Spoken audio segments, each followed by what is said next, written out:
Chiều nay khi mà ngồi trên xe buýt đi làm về á, thì mình mở điện thoại ra và tin tức tràn ngập luôn, đó là vụ Christian Horner bị Red Bull Racing sa thải sau 20 năm nắm quyền ở đội đua này. Thực sự tin tức này thì cũng bất ngờ nhưng mà cũng không quá bất ngờ nếu chúng ta theo dõi tình hình của Red Bull từ năm ngoái cho đến bây giờ. Những vấn đề dai dẳng vẫn còn tồn tại ở đó, những lùm xùm bên trong sân cũng như là bên ngoài sân, cũng như là hiệu năng của RB21 hiện tại thì không thể nào mà bằng với những chiếc MCL39 của McLaren. Cũng như là vào thời điểm hiện tại thì Red Bull đang lơ lửng ở vị trí thứ tư trên bảng xếp hạng, và rất nhiều khả năng là năm nay thì Max Verstappen sẽ không thể nào bảo vệ được chức vô địch của mình. Như anh đã nói là tôi chỉ tham gia vào cuộc đua giành chức vô địch thôi, chứ không phải là có thể giành được chức vô địch. Christian Horner là lãnh đội nắm quyền từ 2005 cho đến lúc sa thải là 2025, 20 năm cầm quyền ở Red Bull, và trong thời gian này thì chúng ta sẽ rất là khó để mà có thể kể ngay được những thành tích nổi trội của Christian Horner. Ông đã dìu dắt một đội đua rất non trẻ đến với rất nhiều thành công với Sebastian Vettel cũng như là Max Verstappen. Nhưng mà bên cạnh đó thì trong 2 năm trở lại đây, rất nhiều vấn đề của Red Bull đã bắt đầu lộ rõ ra, và những vấn đề liên quan đến cá nhân của Horner cũng đã ảnh hưởng rất nhiều đến tinh thần và tinh thần và để mình tìm một cái từ nào cho nó hợp lý.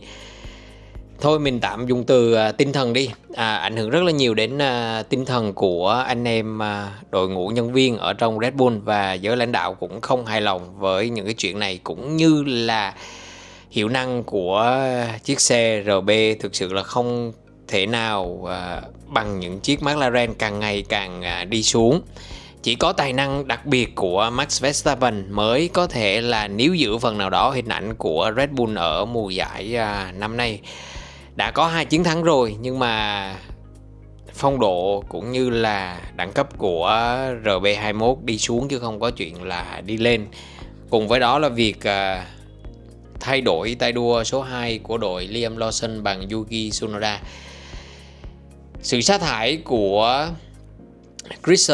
Christian Horner là đến từ rất là nhiều yếu tố, mình nghĩ là như vậy, và chúng ta cũng không quá bất ngờ. 20 năm nắm quyền là một khoảng thời gian rất dài, gần 1/3 đời người, và trong thời gian này thì thành tựu của Christian Horner là không có gì bàn cãi. Ông đã rất là thành công trong việc tạo nên một Red Bull rất mạnh mẽ, có những chặng đua vô cùng cảm xúc, và qua đó là tạo dựng được thương hiệu của đội đua này. 18 tháng vừa qua là 18 tháng phải nói là tràn ngập những drama liên quan đến Red Bull và Christian Horner nói riêng.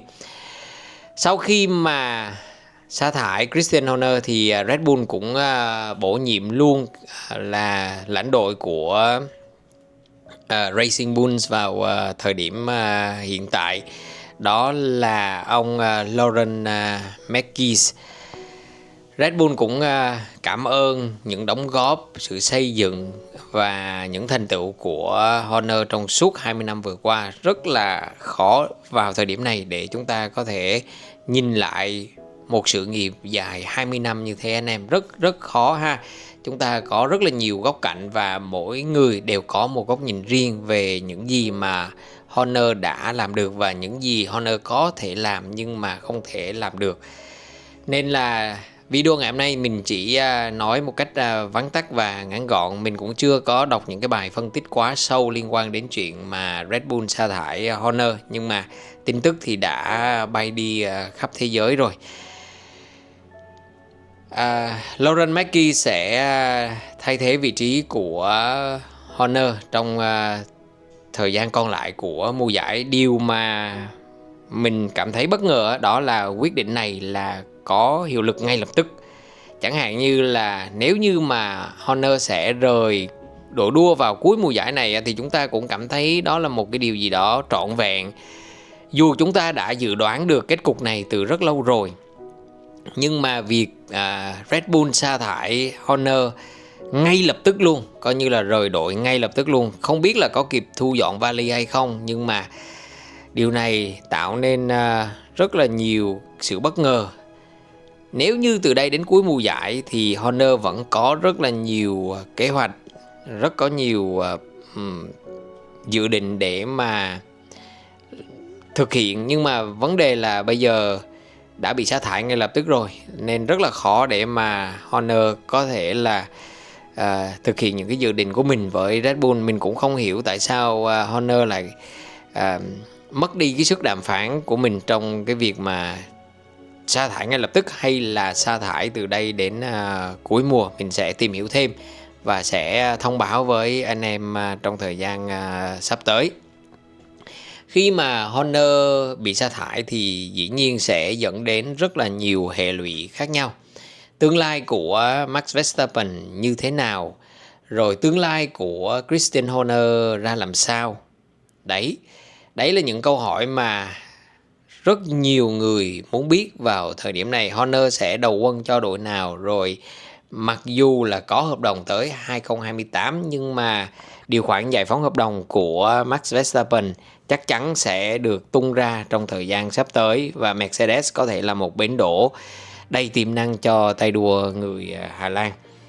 Không ai biết sau khi mà Horner ra đi thì Max Verstappen sẽ đi đâu về đâu và tương lai của Red Bull như thế nào. Mặc dù là Laurent Mekies cũng là một lãnh đội đầy sức sống, đầy tài năng, nhưng mà để mà đưa con thuyền Red Bull vượt qua sóng gió vào thời điểm này, khi mà hiệu năng của chiếc RB21 càng ngày càng đi xuống, là một điều không hề dễ dàng một chút nào cả.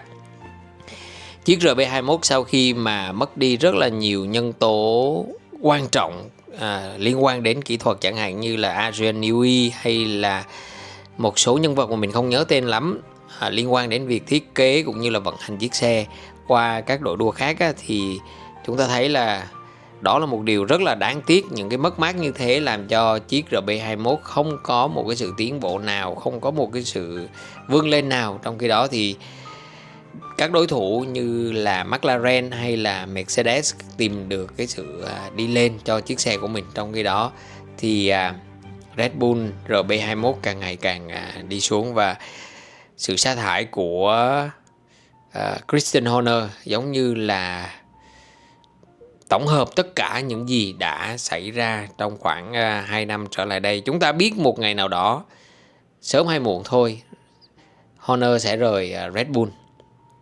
Nhưng mà không ngờ nó lại đến sớm như vậy. Mình nghĩ là sau cái vụ lùm xùm năm ngoái liên quan đến cái chuyện quấy rối nữ nhân viên thì Horner đã bị sa thải rồi. Nhưng mà đến bây giờ thì cộng với việc đi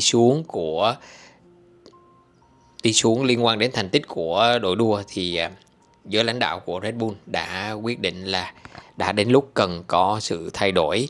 Anh em đánh giá sự việc này như thế nào thì hãy để vào trong phần bình luận của video này nha. Và chúc anh em một buổi tối vui vẻ và có được giấc ngủ ngon. Anh em cũng đừng quên là hãy đăng ký kênh YouTube của mình để theo dõi những video mới nhất về những chủ đề mà chúng ta có thể đồng cảm với nhau nha. Cảm ơn anh em rất là nhiều, và một lần nữa chúc anh em ngủ ngon.